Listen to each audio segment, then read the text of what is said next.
On commence évidemment par les chiffres de l'INSEE ce matin, la croissance 2025, 0,9% comme prévu, mais un net ralentissement quand même au quatrième trimestre. Olivier, j'ai envie de commencer avec vous. On voit que quand même l'interminable saga budgétaire, on a ce matin le dernier 49.3 qui arrive à l'Assemblée pour faire passer le budget et la guerre commerciale aussi ont quand même pesé sur l'activité française au quatrième trimestre. Qu'est-ce que vous retenez de la publication de l'INSEE ce matin ?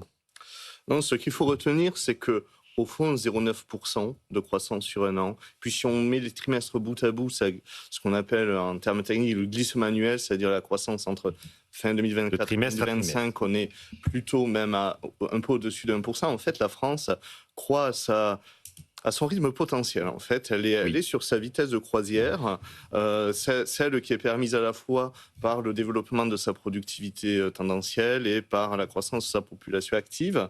Et en fait, on va pas trop vite ni trop lentement. On n'a pas eu là. Il y avait des craintes, souvenons-nous, au printemps ou autre, même parfois de tomber dans une récession, d'avoir un franc. On pensait que la situation politique allait vraiment pénaliser l'économie. En fait, on est à notre rythme de croisière. C'est pas ce qu'on a observé. En effet, on a eu alors oui, il y a eu un ralentissement au dernier trimestre, mais on a vu une croissance assez exceptionnelle au troisième. Il y a sans doute des effets de choc et de contre-choc. 0,5 au troisième trimestre, alors qu'on n'a que 0,2 au quatrième. On a eu un énorme bond des exportations. On a eu aussi une accélération assez marquée de l'investissement des entreprises qui avaient surpris un peu tout le monde au troisième trimestre. Et au quatrième trimestre, c'est plutôt les ménages qui surprennent positivement, avec une légère accélération de la consommation et surtout une accélération un peu plus marquée de l'investissement des ménages. 1% sur un trimestre, c'est un rebond. Alors, c'est l'immobilier qui repart, ça ? C'est l'immobilier, c'est pas forcément encore la construction, mais sans doute des rachats. Alors peut-être que on a un frémissement sur les transactions ou autres, c'est quelque chose à voir. Mais en tout cas, on le voit pas encore dans la production de construction. Mais quand on regarde par exemple, les prévisions de la Fédération du bâtiment, elles étaient plutôt optimistes. Alors après, c'est toujours soumise aux aléas budgétaires. On sait que c'est un secteur qui est très taxé, qui est aussi, très réglementé, qui est soumis à tout plein de dispositifs dont MaPrimeRénov', et donc il y a une forme d'incertitude sur ça. Et les ménages, bien sûr, tiennent compte de tout ça dans leurs décisions, mais globalement, la construction qui avait fortement baissé ces dernières années montre des frémissements positifs. Bon, Jean-Marc, qu'est-ce que vous tirez de ces résultats ? Pas beaucoup. La France plan-plan ? Pas beaucoup de surprises. C'est lent, tout de même. 0,9%, on a une population qui progresse de 0,4%, c'est-à-dire un revenu par tête, puisque pour beaucoup de gens, c'est ça qui compte. En fin de compte, un revenu par tête qui augmente de 0,5%, ce qui veut dire qu'il y a des millions de personnes qui, l'an dernier, ont gagné un peu plus, mais il y a aussi des millions de personnes dont le revenu s'est affaibli. Quand vous êtes à 0,5, c'est une moyenne. Et donc, et c'est lent. Et comme le dit Olivier, c'est difficile pour l'instant d'espérer d'avoir beaucoup plus. Donc, et puis une faible inflation, une faible impulsion pour l'année à venir aussi, si on revient sur le chiffre du dernier trimestre. Oui, bien sûr, 0,2, ça pèse sur l'acquis, on appelle l'acquis de croissance pour l'année 2026. L'acquis serait quand même déjà à 0,5. Et donc, pour peu qu'on ait un peu de croissance au même rythme au premier et deuxième trimestre, on serait sur 1% de croissance sur l'année. Alors certes, c'est pas exceptionnel, mais c'est notre rythme de croissance moyen. Christian Saint-Etienne. Sur l'année, l'investissement des entreprises stagne. Et c'est surtout les stocks qui tirent la croissance à la fin de l'année. Donc, effectivement, on est à 1% de croissance. C'est le rythme depuis 20 ans. Or, quand on a des frais fixes colossaux, parce que quand on a une dépense publique gigantesque, ce sont des frais fixes colossaux, 1%, c'est la mort. Quand on a 57 points de dépenses publiques, il faut... Non, mais ça, Jean-Marc aussi a dit que c'était même pas terrible. Donc, quand on a des charges fixes aussi colossales, la France telle qu'elle est, il faut qu'elle fasse 2% de croissance pour respirer. Effectivement, je pense qu'un des points positifs de l'année dernière, positif, c'est la remontée un point positif qui a un aspect négatif, c'est la remontée de la productivité. En contrepartie, l'emploi salarié marchand baisse un petit peu. Voilà, donc on a une économie qui est la tête légèrement hors de l'eau, mais on n'est pas en position d'expansion. Et ce qui m'inquiète le plus, c'est que l'industrie a détruit des emplois l'année dernière, sur la moyenne de l'année, et il n'y a pas de rebond industriel. Or, on sait que si on veut échapper à cette quasi-stagnation. Alors, quand on dit 1%, ça veut dire que les recettes fiscales sont pas terribles. Et comme l'a dit Jean-Marc, ça veut dire qu'une bonne partie de la population a vu ses revenus stagner ou baisser.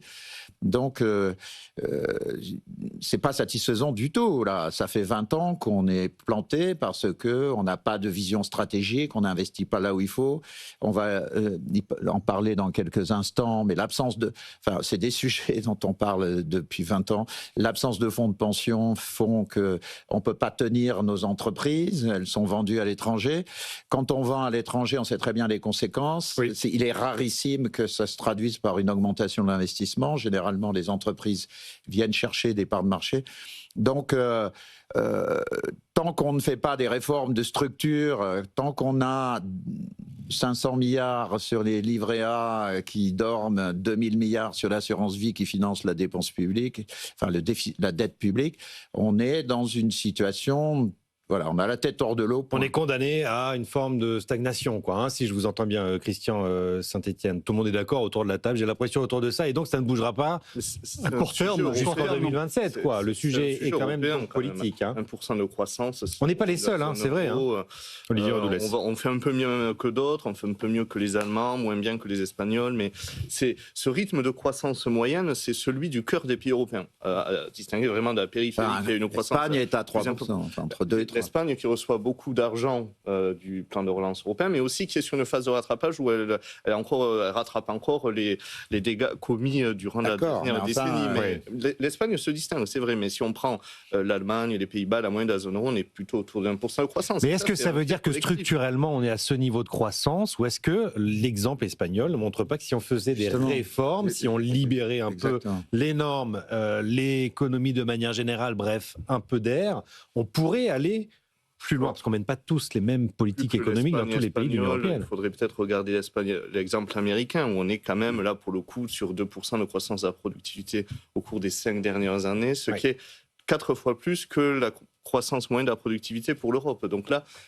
ça montre qu'effectivement, quand on a une capacité à se projeter, qu'on a une capacité à se financer, quand on a aussi fait le pari de l'innovation et des nouvelles technologies, il y a moyen quand même de faire plus de croissance. Justement. Voilà. 15 points d'écart de PIB par tête, je lisais ça hier, entre l'Europe et les États-Unis en 5 ans seulement. Voilà. 15 points d'écart. Non, mais il y a à 1% de croissance, la population ressent, au moins pour la moitié d'entre elles, un appauvrissement. Oui. Et ça se traduit par cette demande de pouvoir d'achat qui est en fait la résultante du sous-investissement depuis longtemps. Alors, ce qui est irritant par rapport à ce qu'a dit Olivier à la seconde, c'est que par rapport à l'Allemagne a un problème. L'Allemagne, qui est le cœur de la zone euro, l'Allemagne a un problème de modèle. Juste de récession. Hein. On le sait, l'Allemagne a un problème de modèle. Son modèle, on va dire Merkel, c'était j'importe du gaz russe pour vendre des bagnoles en Chine. Ça ne marche plus, donc ils sont en train de le reconfigurer. Alors, tout ça sous le on est dans une période de transition, il ne faut pas penser que l'Allemagne est foutue, elle a d'énormes atouts, elle est en train de se restructurer, elle va rebondir. C'est compliqué politiquement, on attend toujours leur plan de relance qui tarde à venir. Oui, mais néanmoins, sur la durée, les entreprises allemandes, il faut s'attendre à ce qu'elles s'en sortent. Oui. Donc, ce qui est irritant, c'est que la France a du potentiel. On est dans un domaine où on a une remontée des dépenses de défense au plan international. La France a des atouts dans ce domaine. On a des entreprises dans les nouvelles technologies qui sont intéressantes. Simplement, enfin, on le sait, ça fait des années qu'on parle de ça. Dès qu'elles enclenchent un développement rapide, elles vont se coter au Nasdaq parce qu'elles n'ont pas les financements ici. Alors, on a fait la BPI qui nous a permis de franchir une étape, c'est-à-dire que les startups peuvent devenir des mini-licornes, mais quand elles veulent devenir des licornes en croissance rapide, elles vont aux États-Unis. On le sait aussi, on l'a discuté 100 fois, les ETI ne croissent pas à la vitesse nécessaire. Donc, c'est une stratégie qu'il faut mettre en place. Ça fait 20 ans qu'on n'arrive pas à la mettre en place. La question fondamentale, c'est, et je termine par là, c'est vraiment à quel moment, collectivement, on va se rendre compte qu'il faut, nous aussi, modifier notre modèle.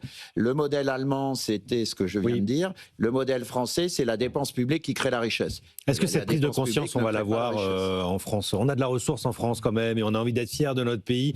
On en parlait avec Emmanuel Le Chypre ce matin. Il disait la France, c'est une Ferrari qui est conduite par des gens qui n'ont pas le permis de conduire. Voilà. Mais on a de la ressource. Est-ce que c'est ce mindset qu'il faut revoir, Jean-Marc Vittori? Évidemment, on a un tissu d'entreprise qui est très intéressant. Baladez-vous hors de Paris. Moi, je le fais par hygiène professionnelle chaque fois que je peux. Vous voyez partout, vous voyez des entreprises intéressantes qui sont souvent des champions cachés. Ce tissu-là existe. On a un pilotage qui ne fonctionne pas. Oui. Et dans ce que disait Christian, moi, il y a un point qui m'inquiète, c'est que comme on a une croissance très lente du revenu, et donc du pouvoir d'achat. On a une crispation sur cette question du pouvoir d'achat. Oui. Et donc il y a sans arrêt des revendications, des demandes pour que le secteur public ou les entreprises donnent plus de pouvoir d'achat. Et le problème, c'est que si vous regardez ce qu'il faut faire dans les années à venir, dans la décennie, dans les 2 décennies à venir, il va falloir... Que faut-il faire? Je veux qu'on apporte des solutions. Il va falloir investir plus. Il va falloir investir plus pour la recherche et développement, et c'est ce à quoi faisait implicitement Olivier allusion quand il parlait des États-Unis. Les États-Unis investissent beaucoup plus dans une recherche-développement à la fois fondamentale, mais aussi appliquée. Donc, investir dans la recherche.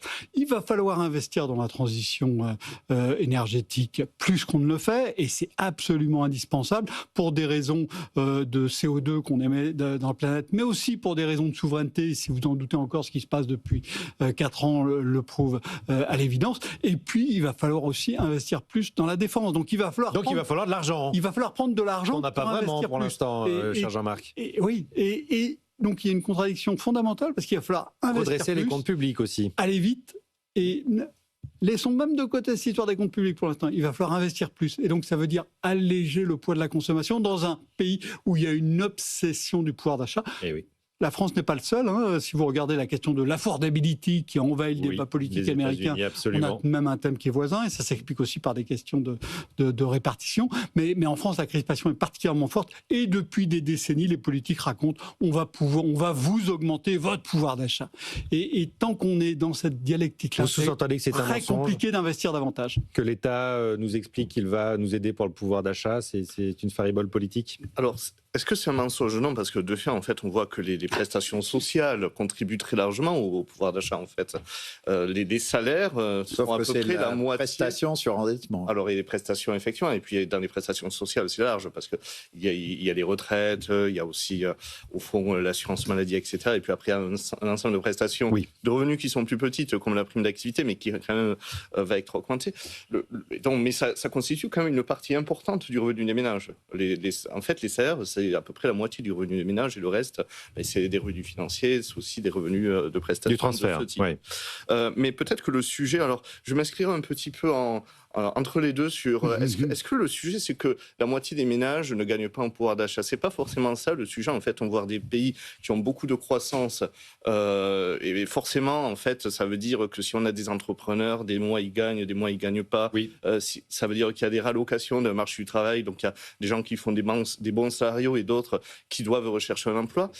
Mais cette vitalité, en fait, nous, on l'a pas vraiment. Nous, en fait, la réalité, c'est qu'une partie importante quand même du pouvoir d'achat est plus ou moins administrée, soit parce que c'est de la prestation, soit c'est parce que c'est le SMIC, soit c'est parce qu'il y a un carcan qu'on a créé avec tous les systèmes de prélèvement sur le travail, et ça nous renvoie au débat qu'on a vu au moment du rapport Bozio-Wasmer, avec tout un système. En fait, on fait énormément de redistribution sur toute l'échelle de salaire, mais de fait, la redistribution, en fait, ça veut dire quoi? Ça veut dire que globalement, on lisse les revenus entre les personnes, mais aussi on lisse les revenus tout au long de la carrière. On a des inégalités de revenus qui sont extrêmement stables en France, et qu'on réduit énormément avant et après la redistribution. Qui sont très réduites, mais de fait, en fait, ça veut dire que quand on gagne en productivité en tant que salarié, on ne s'y retrouve pas forcément en tant que pouvoir d'achat, parce qu'entre-temps, on perd un certain nombre d'aides, le patron il perd des allègements, et puis il faut payer plus d'impôts. Donc ça, c'est en fait ce modèle-là qui est de modèle. Voilà. Absolument. Mais par rapport à ce qu'évoquait Jean-Marc et ce que j'évoquais tous les trois, vous voulez des solutions. En fait, c'est quoi le problème ? On veut du pouvoir d'achat. Mais est-ce que c'est par la redistribution publique ou est-ce que c'est par la création de richesses compétitives ? Donc là, on fait de la redistribution avec l'argent public, mais l'argent public, il est sur endettement, c'est-à-dire qu'on appauvrit le pays. Voilà. Donc, en fait, on a de la redistribution qui appauvrit le pays, puisque on s'endette, ce qui déjà bloque la dépense publique utile, c'est-à-dire qu'on va être obligé de réduire la hausse de la dépense publique, mais comme à l'intérieur, les charges d'intérêt augmente, ce qui n'est pas à charge d'intérêt va devoir baisser d'une façon ou d'une autre. Alors qu'on doit investir davantage sur la recherche, l'innovation. 9 milliards de plus de charges de la dette cette année, je crois. On passe de 65 à 74 milliards. Quand on voit ça, la question c'est, si on avait une baguette magique, qu'est-ce qu'il faudrait faire en fait ? C'est ça la vraie question. Donc, on le sait, c'est à un moment ou de la donné, volonté politique. Pour réduire les dépenses, et la solution, c'est d'augmenter l'offre. Et augmenter l'offre, c'est tout ce que le modèle social refuse, c'est-à-dire reculer l'âge de départ à la retraite, travailler davantage. Moi, ça fait des années que je dis qu'il faudrait passer de 35 heures à 37 heures par semaine, payer 37 heures. Oui. Mais en contrepartie de quoi, il faudrait une réforme de la Constitution interdisant le déficit de la sécurité sociale. Donc, si on faisait un package de ce type, on envoie un message important, parce que par rapport à ce que disait Olivier, si vous voulez, la moitié de la population dont le revenu stagne, si vous étiez à 2% de croissance, il pourrait se dire, bon, je vais pouvoir jumper, je vais pouvoir sauter sur un sentier de croissance du revenu supérieur. Mais là, à 1% de croissance, ils savent que la moitié dont le revenu stagne, ils savent que ça va continuer de stagner. C'est ça le problème. Donc, si on veut augmenter la croissance, si on veut augmenter l'investissement, si on veut augmenter les dépenses d'innovation, il faut modifier le modèle. Et ce qui est terrible avec le budget que vient de faire voter Le Cornu, c'est qu'on s'enfonce dans le vieux modèle qui nous fait stagner. Ouais. Olivier, non, juste sur la consommation. Une réaction, et puis après on va toucher un mot de votre étude du jour.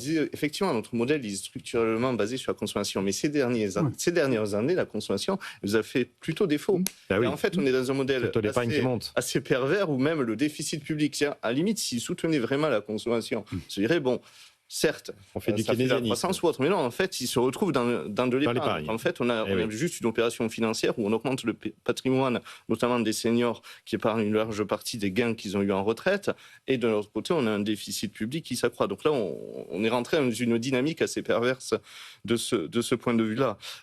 Ensuite, effectivement, sur la question de la projection des ménages et leur capacité à capter des gains de pouvoir d'achat, il y a sans doute une attitude plus générale face au risque, mais de là, il faut accepter d'avoir un état. Et puis de confiance, il manque tout simplement de confiance en l'avenir, évidemment. Mais par rapport à certaines solutions qu'a mentionné Christian sur augmenter le temps de travail mais payer 37, moi je ne crois pas trop au travail plus pour gagner autant ou gagner moins. Je pense qu'il faut libérer le temps de travail, peut-être voir les limites qui aujourd'hui freinent. Et on travaille aujourd'hui 38h30 en moyenne par semaine en France.